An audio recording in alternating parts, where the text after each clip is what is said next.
Okay, so hello, ma'am, and hello, everyone. This is the Bookish Gossips, and today we are interviewing a very talented author, Subhadra, ma'am. We will be talking about her author journey, her life, and her book, Jasmine Trails. So, first of all, hi, ma'am, and please enlighten us a bit about yourself. Thank you for having me today. As you already told, I'm Subhadra. I'm the author of Jasmine Trails, Hymns of Heart, Chants of Motherland. Um, I grew up everywhere in India because my father had a transferable job. So that gave me an exposure to cultures other than mine. I'm from South India, in particular from Andhra Pradesh, but grew up mostly in Tamil Nadu, in Karnataka, in even in the early parts of my life in Assam, West Bengal, and other states. Um, uh, I did my master's and then joined the corporate world where I worked for more than 25 years. And when the pandemic came, I did a rethink of what I should be doing. And so I came out of the rat race, so to say, set up my own boutique consulting firm where I focus mostly on the small and medium enterprises, those who need advice, those who need advice for their business expansion. And at the same time, I started writing sometime in 2020. That's great, ma'am. Like, it's a whole lot of journey. And now, when we talk about writing, can you tell us about your book, Jasmine Trails? Like, what brought the idea behind it and that historical perspective? Actually, when I did a rethink of what was happening in the world, to myself, and to everyone around in the time of the pandemic in 2020, I remembered a time almost 10 years before that, in 2010, when my uncle who lives in Canada, he said, I need to go back to the village where we are from. The village is somewhere in Andhra Pradesh because I'm getting old and I may not be able to come again. So I took my uncle and aunt and my mother. We went to the village, and it was the first time I went to my paternal village because we migrated and then live in bigger towns and bigger cities. I have never went to my village.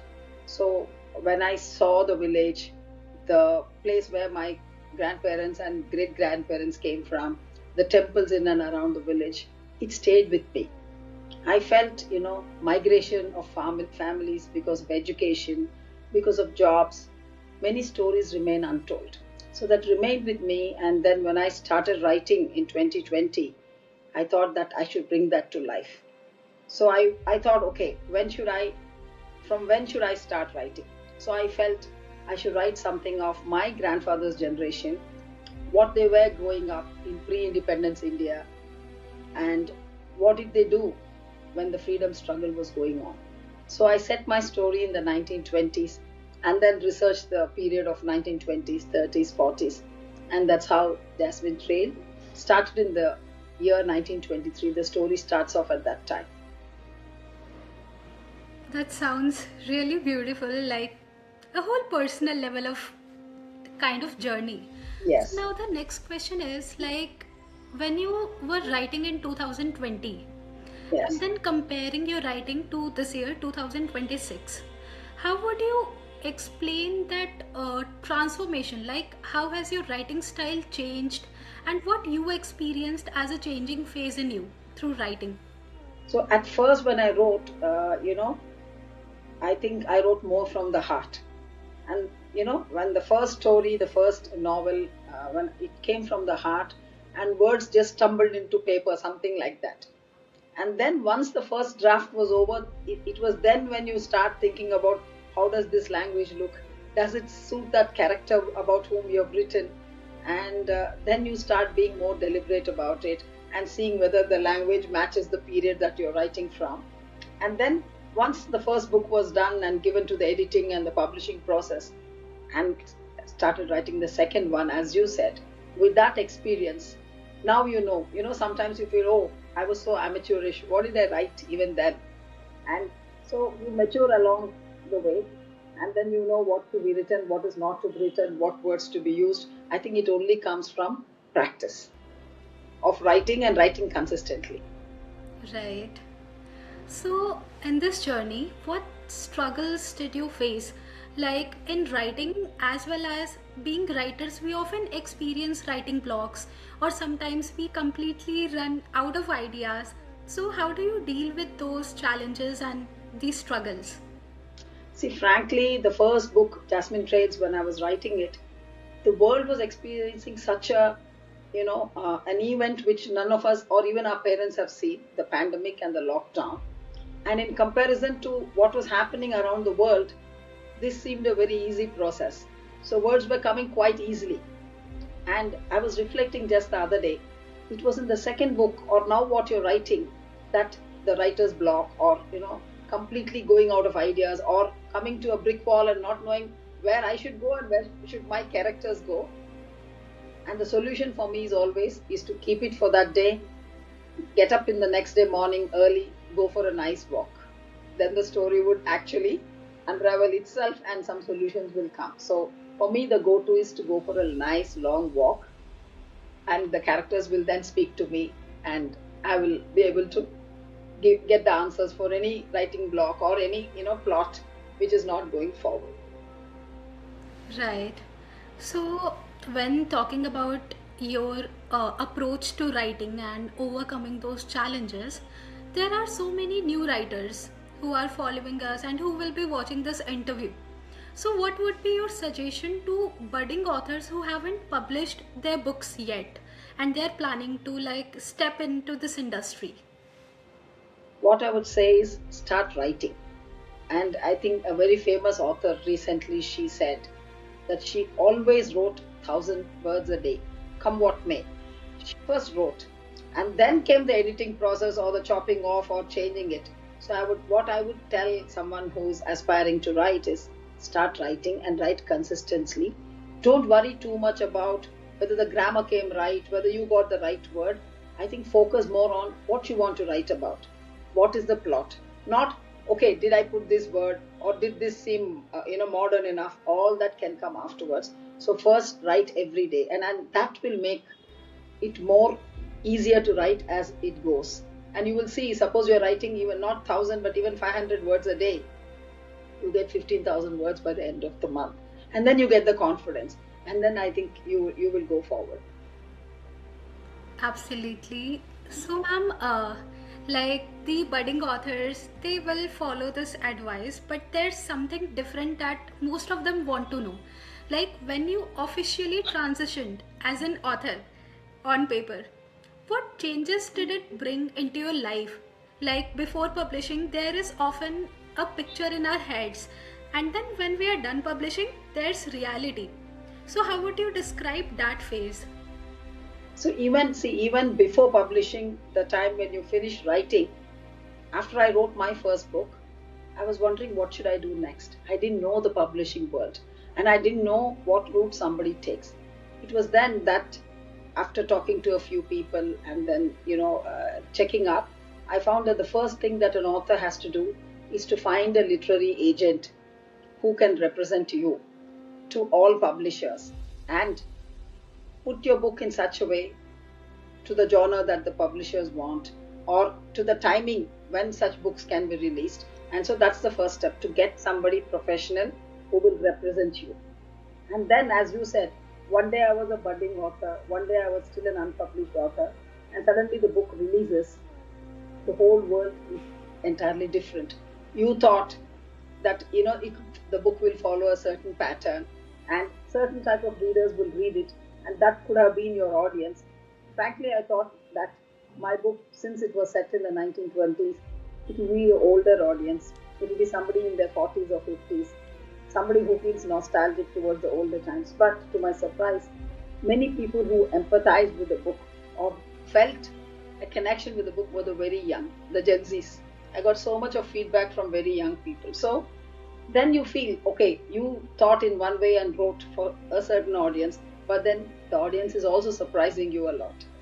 So every day it's a learning curve after becoming an author, to see the feedback you get or the review you get or someone taking out one nuance of the book which you didn't think is so but that thread goes very important for that reader. It's a daily learning process actually. and it very much helps when you're getting into the second book. Right. I mean, the reader world, that audience, they are genuinely unpredictable. Yes. Now, when I was checking the details of your book on Amazon, there are a pretty variety of sets of reviews there. Now, a question is that have you ever stumbled upon someone's feedback that is not aligning with your vision? Or, like, if some reader or someone tells you that there is something that they didn't like about your book or writing, so how do you approach a feedback that is quite not aligning with your idea? I got quite a few that way also. They are very very sweet reviews and very good reviews, and some reviews which really exceed my expectations. I feel so touched. And there were friends, people who are not acquainted with me, who gave very good reviews, and somebody passed them on to me. But there are some. I remember my brother who lives in the US. He said, "Don't feel bad, but this is my friend who's giving you a review." And there was not one good thing about the book that this person wrote, not even one. And when I read it first time, I felt a little bit, why is this person writing like this? And then I thought it's a very good feedback. Suppose he wrote, okay, you didn't depict the 1920s so authentically. In fact, he wrote there were trams running in Chennai, Madras at that time, and you never talked about trams, or something like that. I think that feedback is very valuable. And someone who took the pain of noting down and telling you the good or bad, and especially the bad, is a beautiful feedback. You might feel, a little hurt, but that is something we should take and use it. Use that feedback very constructively. Right. Yeah. So, like when you received that feedback, it kind of helped you think clearer and through different perspectives. Now, Yes. like, are you planning on writing more books? Yeah, in fact, there is this book, Jasmine Trail's Hymns of Heart, Chants of Motherland, is the first part where the protagonist, Surya, he reunites with the love of his life, but at the cost of being far from his family because his father never forgave him for marrying the girl of his choice. So the second book looks at what could be, what could happen if they reconcile, and what circumstances make or do not make Murthy forgive Surya. So that is the second book I'm writing. And there's one more in the research stage about the India in 1980s. It was just before the liberalization of 1991. So it was a very interesting stage in the Indian economy also, and the social milieu. And so I write about modern India of the 1980s, particularly Delhi, Bombay, the political capital and the commercial capital of India, and life at that time. That is the another book I'm writing. That's great, ma'am. Now, like apart from writing, let's talk about the reading side. So, which author do you really feel like they can be your idol when it comes to learning more and writing better? Actually, what made me look at writing a historic fiction is Amitav Ghosh and his series called the Ibis Trilogy, where he also looks at a pre-independent India and how, during the British times, people, labor migrated from India to so many countries, and what effect that migration had when Indian labor were shipped off to, let us say, the West Indies or to Mauritius or to other places. So Amitav Ghosh had a lot of respect for him as an author, and one who had maybe inspired me to look at this genre for writing a novel. Also Chitra Divakaruni, Banerjee Divakaruni, and her books, especially her book Independence, and one more historic fiction she has written about the Punjab during the period of Maharana Ranjit Singh and his wife. So those books also inspired me to take up this genre. That's great. Even personally, I am also someone who admires the writings from Amitav Ghosh. Ghosh, yes. Like his books are genuinely nice, and I am someone who's not that much into historical themes, but I'm selective. There are some Okay. historical theme of books that I genuinely like reading. Okay. And like whatever we talked about until now, there's one genuine feedback from my side or an emotion that I felt is everything that you shared was very raw. Like, I often talk to authors, and what I find is that the things are very much, on the glossy side. But Okay. what I loved here is that everything is very realistic and something that even new authors can, take inspiration from, and they can have a clear path. Thank you. Right, and genuinely all the best for your next book. And now there's one thing that to all the budding authors, you already gave your suggestions, but now what would you like to suggest them to their journey ahead? Like they have written their book, they have published it, but then how should they approach the further journey? Because they're one, I can say, brutal truth that when we write book, because I'm also an author myself. Okay. Yeah. So when we write book, we have some expectations that yes, now we will earn a decent amount from it. We will get Yeah. a pretty good appreciation. But sometimes things don't go that way, because Yes. in reality, marketing and selling the book is very, very hard. Yes. So can you just share something from yourself to all of the writers? See, one thing is that in India, as of now, in my own experience, it cannot be a full time career. It is only a passion, and that passion has to translate into words. And especially, in this age when so much of AI is invading so many jobs, so many things, it is writers who has to stand because we do the original thinking, and it is storytelling which is going to be so important as days come. So whoever is a budding author or people who have published like me one book and going ahead, I think it is writing should be supplemented with your career or your day job, so as to say, so that you can keep up your passion. The second is invest in someone very young. Like what I did is I invested in a very young team who have the pulse of the Gen Z and who helped me with marketing the book. So maybe we should someone should look for that help because we can't do everything. So if I'm a writer, it doesn't mean I'm good at marketing the book. So we'll have to outsource this to someone who knows how to market the book. And that need not be a very expensive proposition. We could go to someone who has got the savvy to look at the social media or other channels and get your book across to your audience.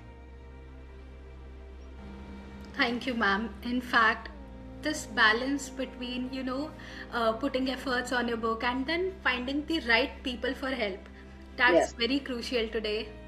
And till now, I loved talking to you. Well, Like, thank you very much. yeah, these were the questions that I had for your book, and I am very interested. You can count on me for your next book. Thank you I very much. genuinely Thank need you so it. much. Thank you Yeah. so much. And I'll definitely kind of create the buzz for your book in my community as well. Thank you very much. And do share, your book, and I would definitely like to read it. Yeah, sure. My latest one, its name is Glad I Met You. It's Okay. a romance novel. Okay. Okay.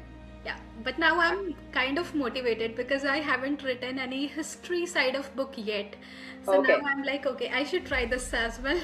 Definitely you should. Definitely you should. Yeah. So thank you, ma'am. This is like all I had for the questions at my end, and I kind of loved talking to you very much. Thank you very much. Same here. My pleasure. Yeah, so now, like wrapping it up, anything that you would like to add on from your side?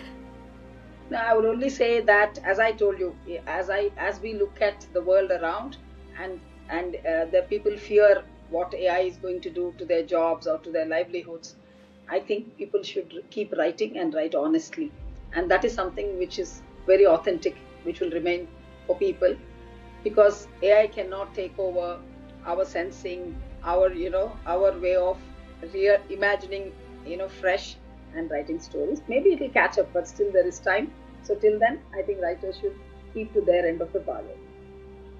That's right. Thank you so much, ma'am. And to the audience, to the listeners, do check out her book, Jasmine Trails, on, Amazon. And once you have read it, do not forget to drop your reviews because they genuinely help. So, thank you so much, Thank you. ma'am, for Thank you. talking with us. Thank you. My pleasure. Yeah, it was Bye. great. Bye. Yeah, bye.